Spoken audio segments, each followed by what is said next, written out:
Last summer, I wanted to recharge after a tough school year. I went camping with friends deep in a national forest. We were surrounded by tall pines and a calm lake. It seemed like a perfect getaway at first. On the first night, we roasted marshmallows around the fire. Everything felt normal until I noticed a flickering light in the distance. I asked my friends about it, but they shrugged it off, saying it was probably another group's fire. I felt a weird urge to check it out, even though something felt off. As the days went by, strange things kept happening. I heard rustling in the bushes when no one was nearby. I felt a chill go down my spine and kept glancing over my shoulder. Shadows zipped past me in my peripheral vision. I convinced myself it was just my tired mind playing tricks. My friends didn't seem bothered, but I couldn't shake the unease. On our last night, everything changed. We stepped away from the campfire for a moment. When we returned, our gear was rearranged. Our backpacks and coolers formed a perfect circle around the flames. My heart raced. One friend laughed, saying it was just a prank, but I didn't laugh. I felt like something was watching us from the dark trees.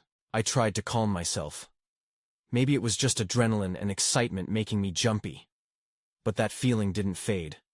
The air felt thick, like we were being pressed down. I felt sick to my stomach. I kept looking around, each little sound making me jump.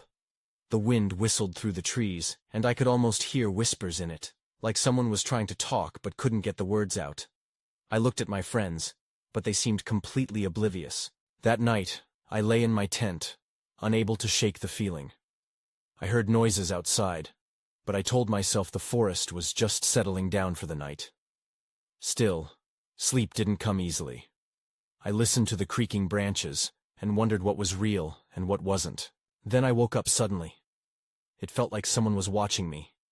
I sat up and scanned the darkness, but saw nothing. Fear gripped me, and then a soft voice whispered, "Why did you come here?" My heart pounded in my chest. I turned around quickly, but there was nothing behind me. I could feel the weight of the silence. The whispers faded, leaving a heavy, uneasy feeling in the air. I lay back down, trying to convince myself I had just imagined it. But I couldn't shake that voice.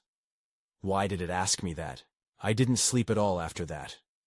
Instead, I lay there, hoping morning would chase away the shadows. The next day, we packed up and left the site.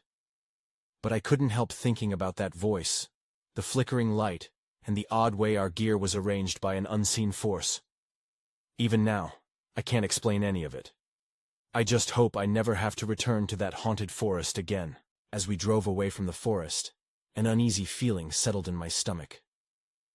I thought maybe time and distance would help me shake off the memories. But the whispers still clung to my mind. Each twist and turn in the road felt like a countdown to another encounter. I kept replaying the events, searching for a rational explanation. A week passed. My friends and I joked about the trip, but I remained quiet.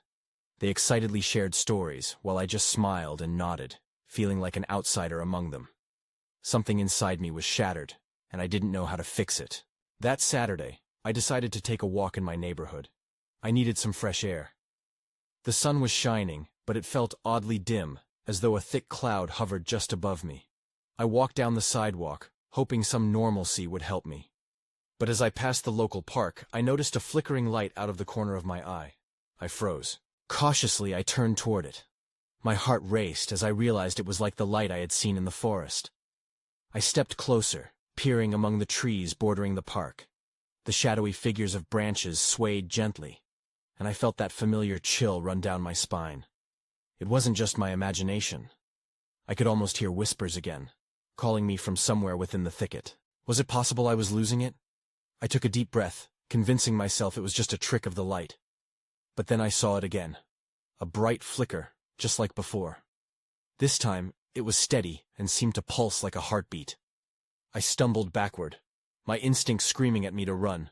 But before I turned away, something caught my eye. There, among the underbrush, was something bright and white. I stepped closer, curiosity battling my fear. As I bent down, I realized it was the edge of what appeared to be a torn white fabric. Slowly, I pulled it out, revealing a piece of my friend's backpack. the same one they had left behind at the campsite. A cold wave washed over me. Why was it here? I had seen it just days ago, and now it was just miles from where we had camped. My mind rushed with questions. Had someone else camped there? Had they taken it? Or was this some sort of sign? I turned it over in my hands, my heart pounding. Just then, I heard a noise behind me. A soft rustling, followed by the unmistakable sound of footsteps on the ground. I quickly looked up. My breath hitched as I scanned the area. The park was empty, yet I felt eyes on me from the shadows. Suddenly, the light flickered again, and for a brief moment, I thought I saw a figure standing beneath a tree, staring right at me. Everything around me seemed to freeze. Then it was gone as quickly as it appeared, swallowed by the darkness of the trees. I dropped the backpack piece and turned to sprint away, panic driving me home. I couldn't shake the feeling that this wasn't over. I had uncovered something more than just a lingering memory. The forest was still calling, and whatever had been watching us was still out there. Chapter 2.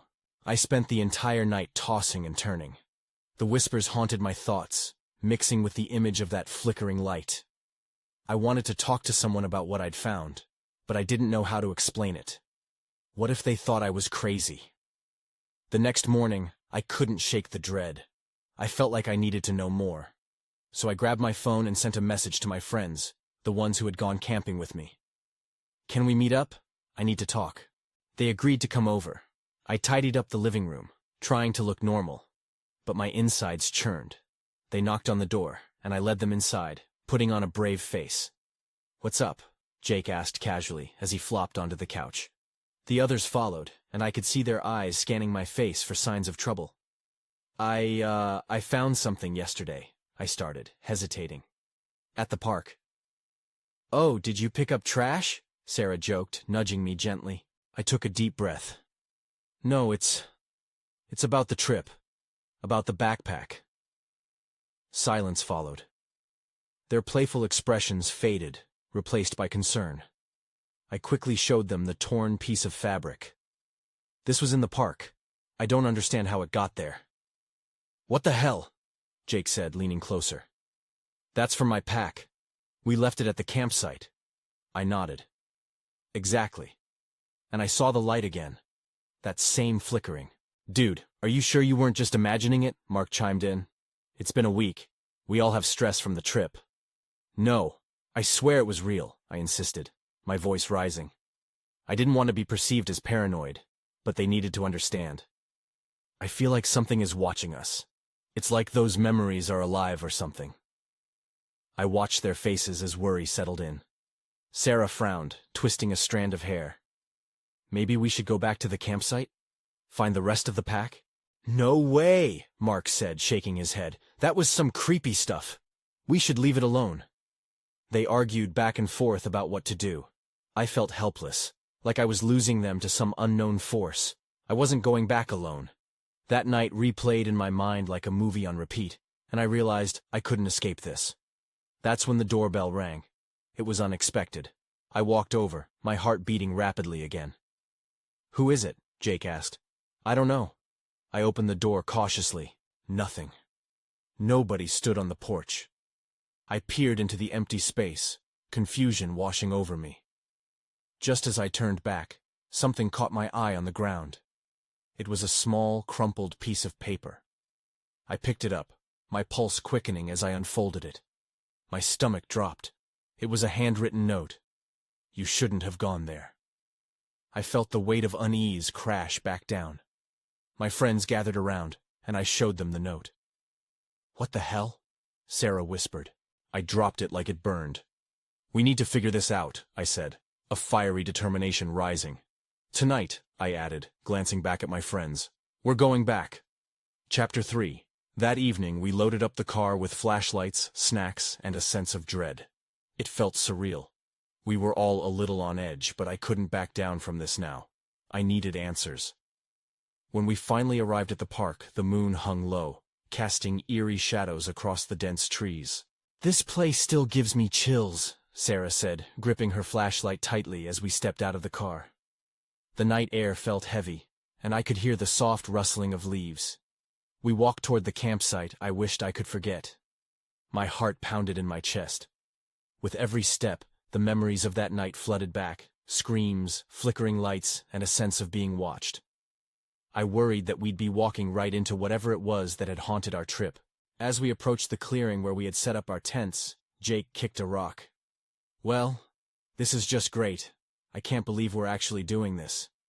His voice was laced with sarcasm, but I saw the tension in his shoulders.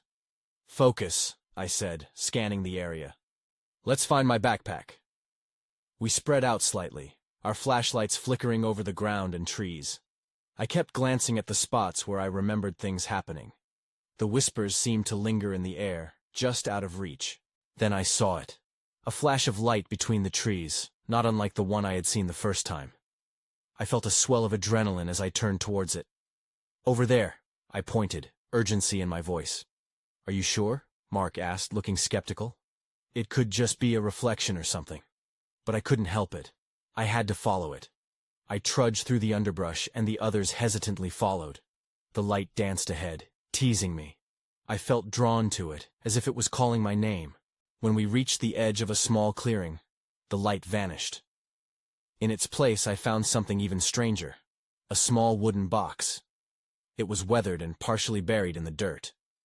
My hands trembled as I picked it up, and I could feel the energy radiating from it. "Is that—" Sarah began, her eyes wide. I nodded, my mouth dry. "Maybe it's a clue." I opened the lid. Inside was a collection of small trinkets. A cracked compass, a rusted key, and a torn photograph of a man standing in front of a different campsite. "Who is this?" I whispered, holding the photo up. Suddenly, out of nowhere, a loud rustling came from the bushes behind us. We all froze, our hearts racing. The forest felt alive. "Guys, did you hear that?" Jake whispered, stepping closer. Before I could answer, the bushes began to shake violently. I dropped the box, and we all stepped back, fear coursing through us. The whispering grew louder, echoing around us. Panic set in, and I glanced at my friends. What should we do? Then the noise stopped abruptly. An eerie silence settled over the clearing. I swallowed hard. "We shouldn't be here," I said, my voice shaking. "We need to leave." But before we could turn around, the ground shook slightly beneath us. Then a chilling realization hit me. This wasn't just a camping trip. It felt like an invitation. An invitation to uncover something that might be better left buried. I knew then that whatever we had stumbled upon was not finished with us yet. Chapter 4. We stood frozen for a moment, trying to process what was happening. The shadows clung around us, the stillness unnerving. I could feel my pulse quickening. "Let's get out of here," Sarah said, her voice barely above a whisper. "Agreed," I replied. I took a step back, half expecting to see something emerge from the bushes, but there was only darkness slinking between the trees. As we turned to leave, I stumbled over the wooden box I had dropped. It felt heavier now, as if it had absorbed the dread in the air. I hesitated, staring down at it. Should we take it? It felt wrong, but it might also be the key to understanding what had happened to us. Hey, are you coming?" Jake called, already a few paces away. "Yeah, just a second," I yelled back. I bent down and seized the box, determination setting in. I could bring it back, analyze it more safely at home. It might help us unravel the mystery. I hurried after the others, clutching the box tightly. The whispers seemed to grow more frantic, swirling around us. As we exited the clearing, the air felt colder. I shivered, and not just from the chill. "Did you guys feel that?" Mark asked, glancing back at me. "Feel what?" I replied, scanning the area for threats. "It's like something's watching us," he said, eyes wide. "Stop it," I shot back. "We're just tired. It's not real." But my heart hammered as I said it. I wanted to believe it. Suddenly a flash of light shot through the trees to our left. Instinctively, we all turned towards it. My stomach dropped. The same light that had led me before. "Not again!" Sarah shouted, backing up. "I think we should follow it," I said, resolve rippling through me. "Maybe it's trying to show us something." "I'm done with this place," Jake snapped, shaking his head. "What if it's dangerous?" But I couldn't help it. The pull was too strong. "Please, just one more time." It could help us understand what happened last summer. After a moment of silence, they exchanged glances. Mark sighed, his shoulders slumping. Fine. But we stay together. We move toward the light again, cautiously this time. Fears raced through my mind. What if it led us to something worse? Yet, I couldn't shake the feeling that the answers I sought lay ahead. As we wandered deeper into the underbrush, I held the wooden box close, its weight reassuring in my hands. We finally reached a small clearing once more, but this time it felt different. The air crackled with tension, and then I saw it. A figure standing just beyond the trees, stiff and still, bathed in a strange light, just like from the photograph. My breath caught in my throat. "Who's that?" I whispered, motioning for the others to be quiet. The figure turned slowly, and the moment our eyes met, I realized we may have awoken something that couldn't be put back to sleep. "What have we done?" Jake breathed, terror in his voice. Before I could respond, the figure started moving toward us, the light growing brighter, pulsating with a rhythm that matched my racing heart. Then, everything went dark. Chapter 5. I gasped as the darkness consumed me. For an instant, it felt as if I were being pulled away, as if the earth had opened beneath my feet. The air felt thick and impossible to breathe. Panic threatened to rise, but then the weight of the wooden box in my hands grounded me. A moment later, the darkness faded, replaced by a dim glow. I blinked, struggling to make sense of my surroundings. We were no longer in the clearing. The trees were gone, and we were standing in what looked like an ancient stone ruin. Moss-covered stones loomed around us, casting eerie shadows. "Is everyone okay?" Mark's voice broke the silence. I turned to see him and Sarah standing a few feet away. Jake was just behind them, his expression one of disbelief as he glanced at our surroundings. "I think so," I replied, my voice shaky. "But where are we?" Sarah stepped forward, looking at the strange symbols etched into the stones surrounding us. "This looks like some kind of temple or something," she said, tracing her fingers over the carvings. "I don't like this," Jake said, his eyes darting around the room. "We need to go back," but I couldn't shake the feeling that this place was important. "Wait," I said, holding up the wooden box. "What if this is somehow connected? Maybe it brought us here for a reason." Suddenly, I noticed something else. A faint glow was coming from the center of the ruins. With hesitant steps, I approached, the others reluctantly following. As I neared the source of the light, I saw a pedestal with an intricate sculpture atop it. It resembled the figure from the clearing, the one that had scared us. Its eyes seemed to shimmer with lifelike intensity. "Look at its eyes," I whispered. "They're almost alive." Jake shivered. "I don't want to be here anymore. This feels so wrong." But I couldn't tear my eyes away from the sculpture. Somehow it felt like a warning and an invitation all at once. Just then, the ground trembled slightly beneath our feet. I froze. "Did you feel that?" Sarah nodded, wide-eyed. "Yeah, it felt like something was waking up."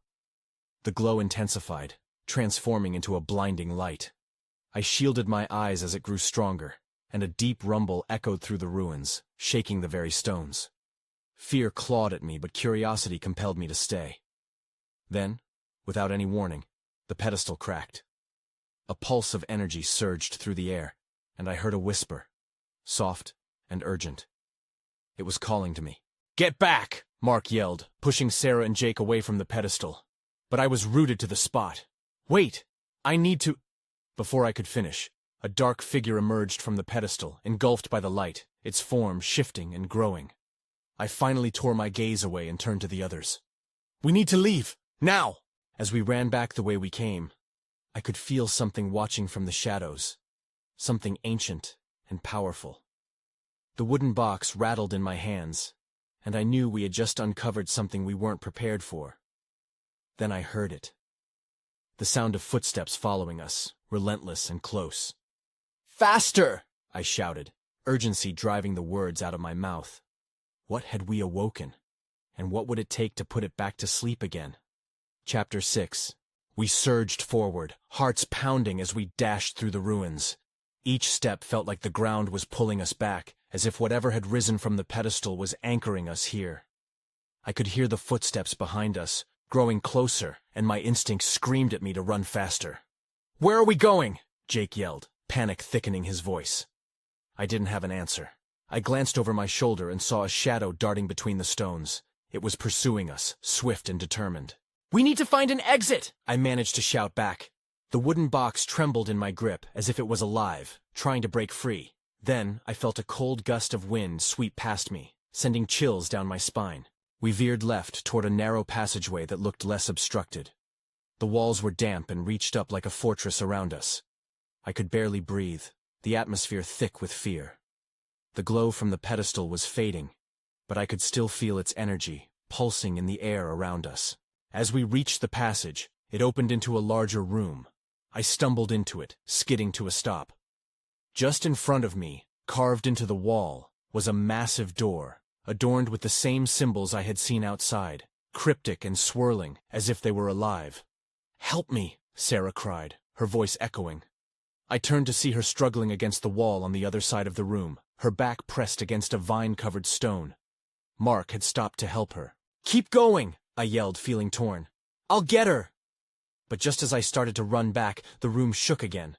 The door rattled violently, and I sensed something massive pushing against it from the other side. "I can't hold it!" Mark exclaimed.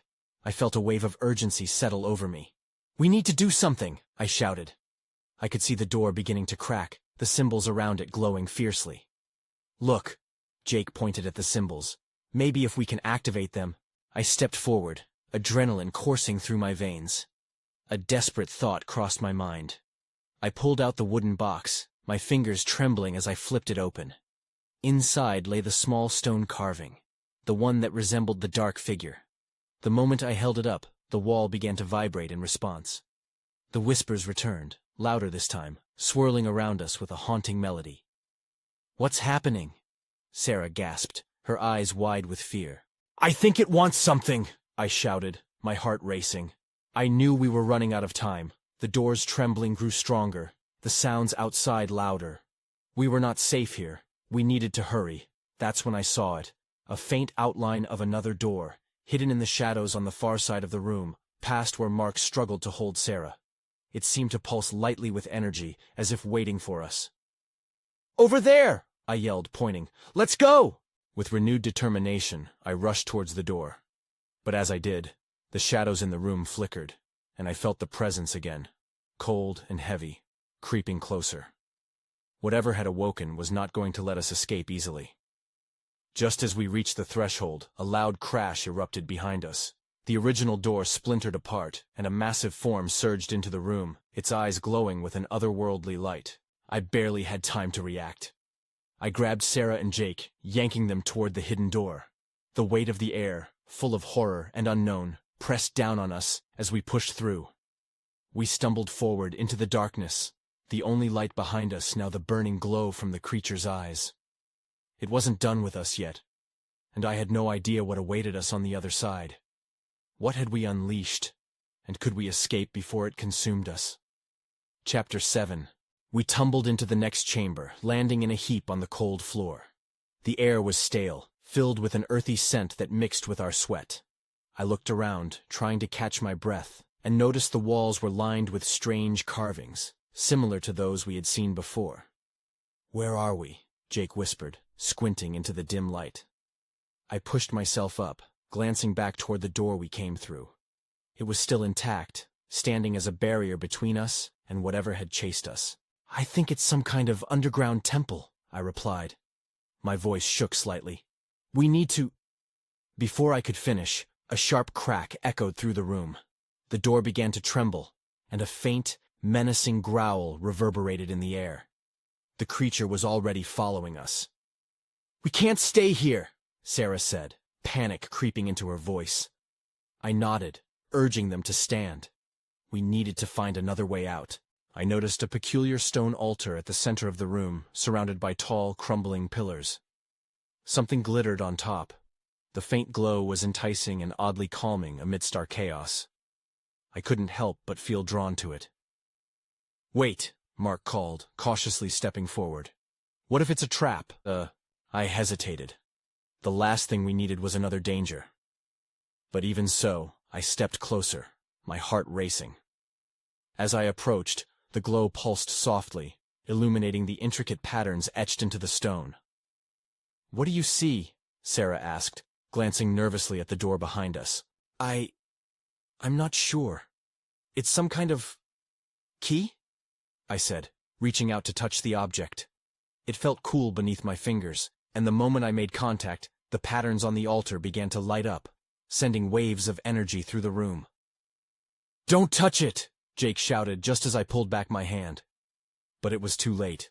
The altar shook violently, and a blinding light erupted from it, forcing me to shield my eyes.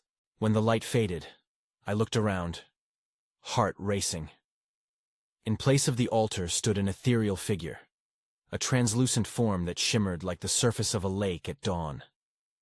It was tall, with no discernible face but an aura that felt strangely calm. "Who are you?"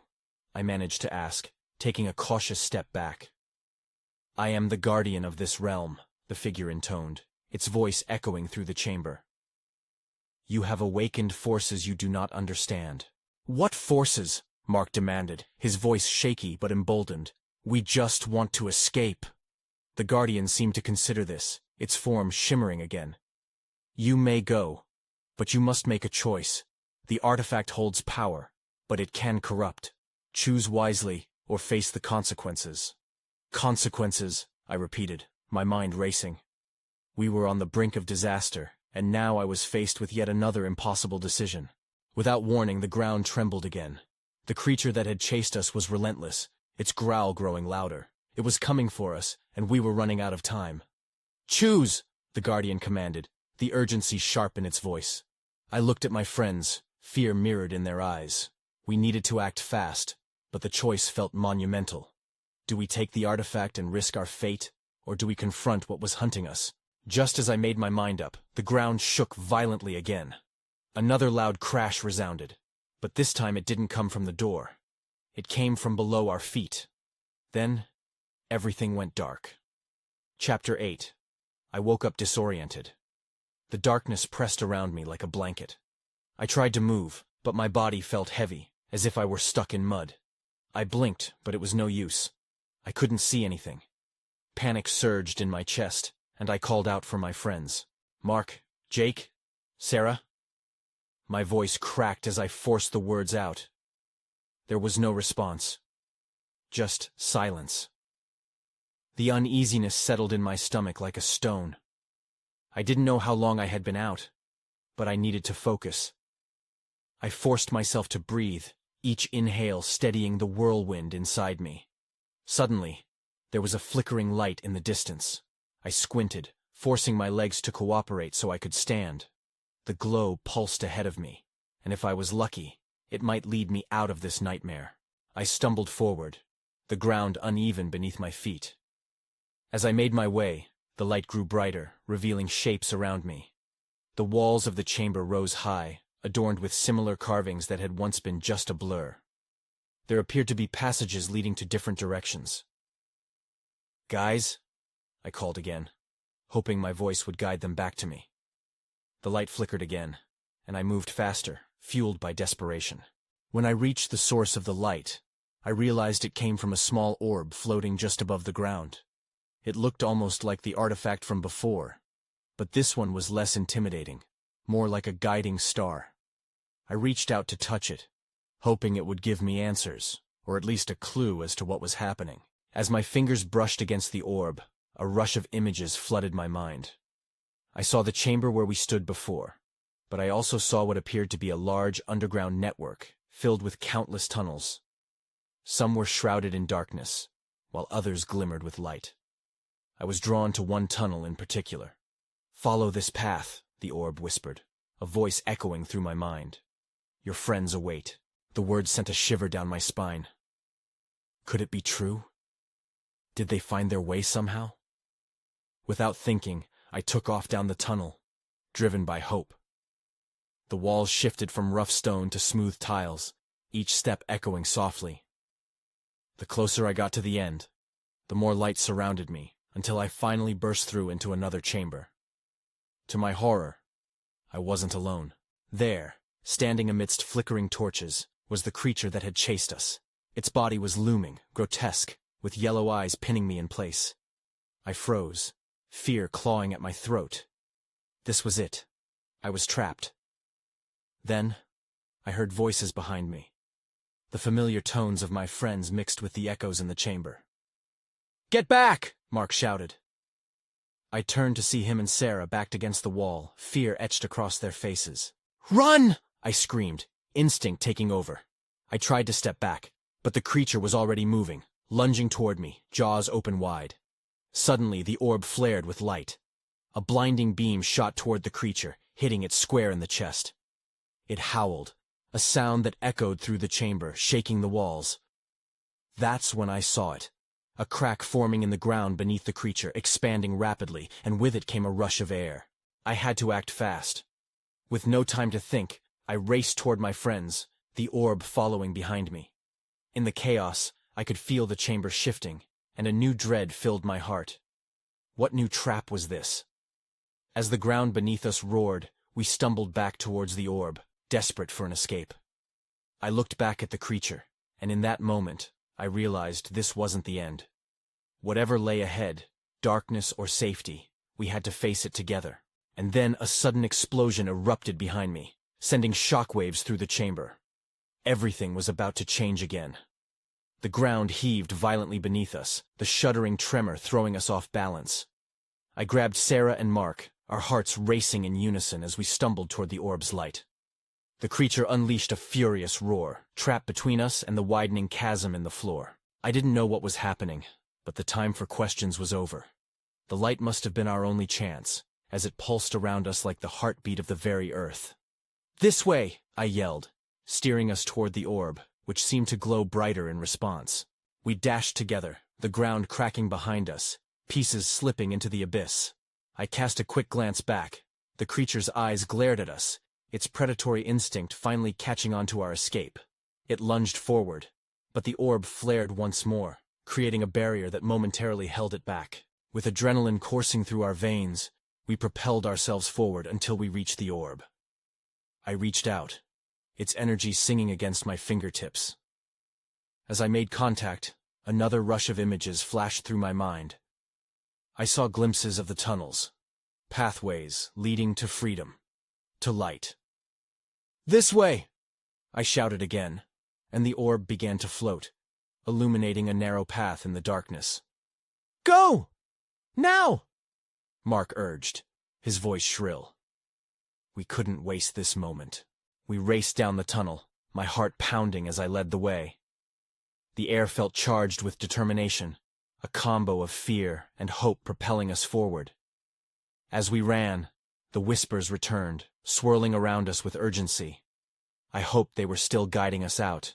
The pathway twisted and turned, the light flickering like the last vestiges of our hope. I wanted to look back, to see how close the creature was. But the thought of its glowing eyes haunted me, and I pushed forward. Whatever was chasing us couldn't reach us, if we could just make it to the end. Suddenly, the tunnel opened into a vast chamber, the ceiling high above us. Stalactites hung like fangs, but in the center, a stone door shone with incised symbols pulsing like a heartbeat. As we approached, the whispers intensified, echoing our fear. "Is this the way out?" Sarah asked breathlessly. I nodded, my voice shaky. "I think we have to activate it somehow." Mark stepped forward, his hands trembling as he reached for the door. "Just touch it," he urged. "It's worth a shot." We joined him, our hands brushing against the cold stone. The symbols lit up, the glow overwhelming as we felt the power swell. Just as the creature's roar echoed behind us, the earth trembled again. "We need to hurry," I shouted. Sentiments swirled in my mind.